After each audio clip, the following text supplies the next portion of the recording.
It's leg day, another leg day. Now, if you watch any of my videos, Snapchat, Instagram, you have probably been noticing I've been using the safety squat bar a lot. Long story short, back in October, I started playing soccer, and I sprained my wrist playing soccer. So I was supposed to do a powerlifting meet in December, so all that got messed up. But luckily, we have the most amazing gym in the entire world, and we have this bar, which is called the safety squat. So if you're someone like me that has any kind of wrist problems, I have a huge problem when I go heavy because I do a low bar squat. When I go heavy, it puts a lot of strain on my wrist, so I end up and I can't concentrate on squatting because my wrist hurts so bad. So someone had mentioned like, hey, why don't you try doing a safety squat on days that your wrist is hurting? So I started doing it, and I fell in love with it, but hated it at the same time because the bar itself, it has a camber, so it actually pushes you and forces you forward. So you end up, it feels very, very awkward. It's a very humbling bar. You can't do as much weight as you normally would do on a regular squat bar, because of the uniqueness of the camber. So it's pushing you forward, it's pushing your chest forward, so it's almost trying to concave you. And the whole time while you're squatting, you have to fight against this. But in return, it is actually a good thing. It's going to actually improve your regular squat. It's going to make you stronger because it's actually making your back stronger by the force. You have to work against it using your lats and using your abdominals a little bit more to stay upright. And it's also, it almost replicates the same thing that the deadlift does to you. The deadlift, you're trying to fight and trying to keep your back tight while you're pulling this heavy weight. So in turn, by using this bar, you can actually improve your deadlift as well. So it's kind of a bonus. Plus, it saves your wrist if you have a wrist injury. And it's also great if you have any kind of shoulder injury. When you back squat, putting the bar far back, you end up and you're stretching out your chest, you're stretching out your shoulders, and you can feel soreness the next day from that. So if you want to save your shoulders or save your wrist, safety squat bar is awesome. Now, mind you, safety squat bars, they all range in different sizes. I'm just going to let you know this is a 70-pound bar. I did weigh it beforehand because it freaks you out because this feels super heavy. Now, even though it looks like it's 185, it's an extra 30 pounds on the bar because it's a 70-pound bar. So it's 215, but that bar, that weight feels like 300 pounds, no doubt. So it's an awesome bar to just add in to your regular workouts, an alternative to a regular barbell squat. I think I did 5x5s for that, and then I switched over to pause squats. Pause squats are also something I love doing. It's just a different variation. It's a harder movement because you're going all the way down to usually the weakest part of your squat, which is coming out of the hole. So you get all the way down to the hole and you stop. So you stop all momentum. Even just in a regular squat, you still have momentum. You use momentum to get back up. So this, you're taking momentum out. It ends up and you're going to increase explosive strength out of the hole. There's more time under tension and you recruit more muscle fibers.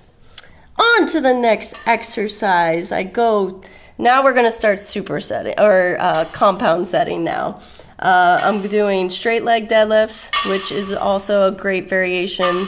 I have my regular deadlift days are on back days, and then I like to do a different variation on my leg days, which is usually a straight leg deadlift. So I do a straight leg deadlift, and then I end up, and I think I forgot. I'm like, oh yeah, I'm supposed to go over here to this little guy, which I don't really have a name for him. I guess bench hypers. I learned this from my friend, old bird dog. Brandon Lilly showed me this when he came to town and was teaching me how to deadlift. And it looks like a back exercise, but believe me, you try it out, your ass will be on fire. And I like this little superset. It's obviously geared towards hamstrings and glutes. So going a little bit heavier now. I try to up my weights with every set until I get to my maximum working sets, which I think I worked my way up to 215 on this today. And then once I get to the hypers, it's just to failure. So I did 5 sets of this, five sets of the straight leg deadlifts and bench hypers. I think I performed 8 to 10 reps of the straight leg deadlifts. Sorry, I can't talk. But you can pick your own rep range. I usually stick around 10. And then when I get to the hypers, that's more of a just go till you fail, which sometimes it's 15, sometimes it's 5. It all depends on how you feel. And obviously, the more sets you do, the less reps I end up and get.